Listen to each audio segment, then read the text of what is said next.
Guys তোমরা তো দেখেইছো আমরা কোথায় এসেছি, আর এই দেখো রাস্তার কি হাল। এই রাস্তা থেকে দাদা তার নতুন বউকে হাঁটাচ্ছে। যদি একবার পাচার খায় তাহলে শেষ একদম।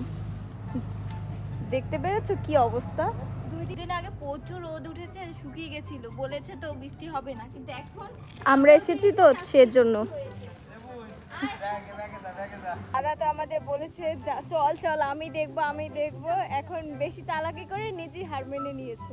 আমাদের জোরদার অবস্থা খুবই খারাপ। হ্যাঁ দিস আবার ব্যাক করে অন্য রাস্তা দিয়ে যেতে হবে। কির উপর দিয়ে যেতে হচ্ছে, পড়ে গেলি অবস্থা খারাপ। ওরে বাবারে খুব কষ্টে এসেছে। এখন তোমরা আসি, আরে পাড়া দেবো কই? এই যে ওইখানে পড়া দিয়ে এই কোনাটায় পড়া দিয়ে তোকে ধরতে হবে। বুঝ ডাইরেক্ট ও পাড়া মাই গড, এত আরে এই যে, এই পাঁচটায় পড়া দে, আর এইটাই পড়া দে। আমরা গ্রামের বাড়ি এসেছি কাদা উপভোগ করতে, কাদা উপভোগ করে যাব।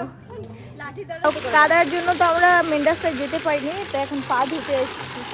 কি করার অবস্থা, আরে পা ভিজে যাচ্ছে তো, দেখো তোমরা কাদা কি অবস্থা।